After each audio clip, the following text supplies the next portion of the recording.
Iran retaliates with missiles against Israel. Risk of conflict escalates.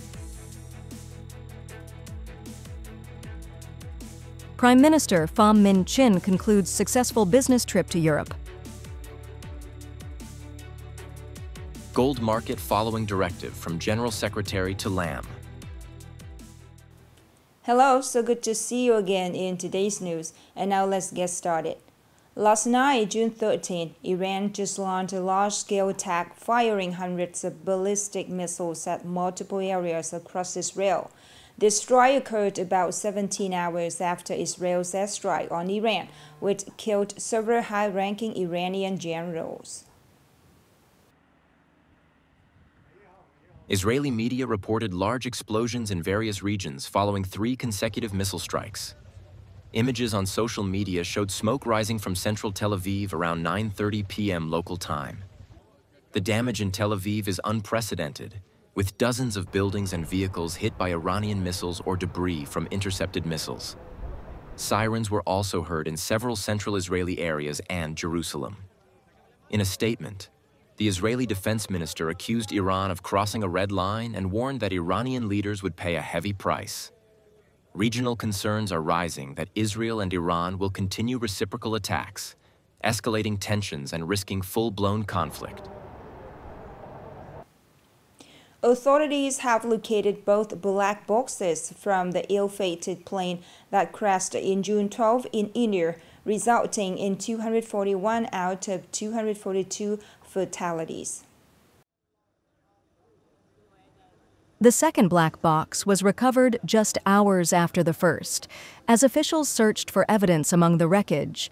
With both black boxes found, the investigation into the crash of Air India's Boeing 7878 Dreamliner, carrying 230 passengers and 12 crew members, can proceed significantly.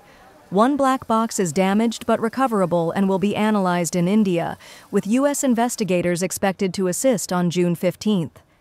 In a swift response to this tragic accident, the Indian government is considering a decision to ground the entire Boeing 787 fleet of Air India. At 8 a.m. on June 14, the Vietnamese Prime Minister Pham, along with his spouse and a high-level Vietnamese delegation, just arrived at Nội Bài International Airport, successfully concluding his trip to attend the 3rd United Nations Ocean Conference in France. The trip also included bilateral activities in France, as well as official visits to Estonia and Sweden. During the 10-day trip, Prime Minister Pham Chinh had a busy schedule with over 80 activities. While attending UNOC 3, he held meetings with more than 20 leaders from various countries and international organizations participating in the conference. Additionally, he engaged in bilateral activities in France and made official visits to Estonia and Sweden. In all 3 countries, the Prime Minister held talks and meetings with high-level leaders. This trip to 3 European countries achieved significant and meaningful results, reaffirming the interest, support, and close cooperation of these countries with Vietnam on international and regional issues. It also deepened bilateral relations between Vietnam and these nations for mutual benefit, contributing to peace, cooperation, and development in the region and worldwide. Upcoming are some updated news. On the morning of June 14th, during the ongoing 9th session, the National Assembly voted to pass the amended Special Consumption Tax Law.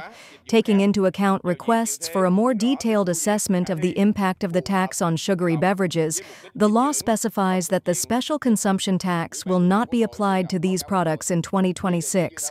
The tax, set at 8%, will begin in 2027, increasing to 10% starting January 1, 2028. Additionally, the newly approved law also establishes a special consumption tax on fuel, imposing a 10% tax on gasoline. Specifically, E5 gasoline will be taxed at 8%, while E10 gasoline will be taxed at 7%. On June 13th, the Vietnam Investment and Trade Connection Forum with the Greater Bay Area of Guangdong, Hong Kong, Macau, China, was held in Hanoi. attracting over 150 delegates from government agencies, business associations, and major corporations from both Vietnam and the Greater Bay Area. With its technological capabilities, developed startup ecosystem, and modern management experience, the Greater Bay Area is actively assisting Vietnam in key sectors such as digital technology, cross-border logistics, international finance, green energy, and smart infrastructure. Business leaders emphasized that Vietnam remains a strategic investment destination as the region seeks to expand its supply chains and markets. The cooperation between Vietnam and the Greater Bay Area aims to not only boost bilateral economic growth, but also to shape a sustainable and innovative future for the East Asia-Southeast Asia region.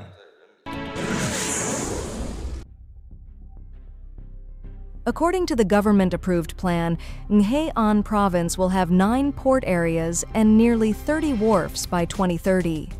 Nghệ An is identified as a key locality within Group 2 of seaports.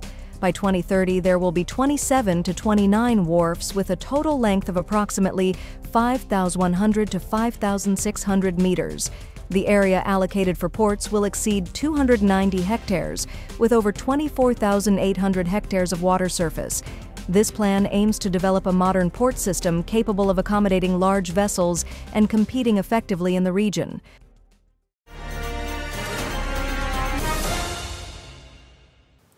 Right after the General Secretary Dolam's directive to eliminate the gold monopoly and the findings from the inspection of gold trading companies, the gold market had cooled off. But recently, we have seen gold prices rising again following the global trend.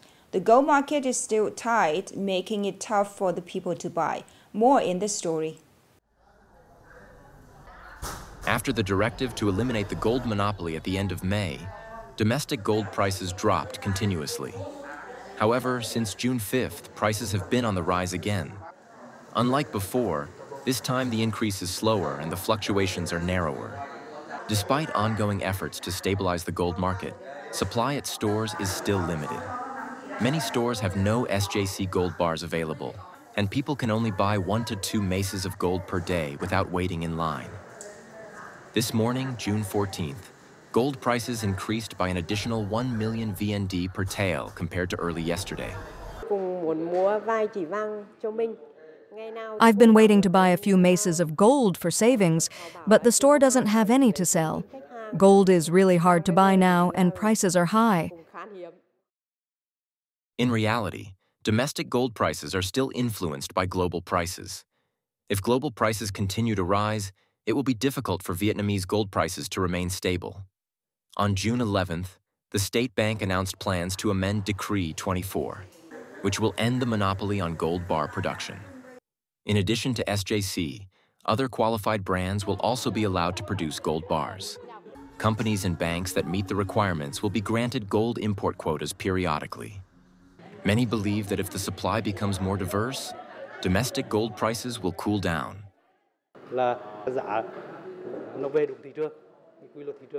In the near future, with adjustments from the government, the supply will increase and prices will align with the market to ensure people's rights.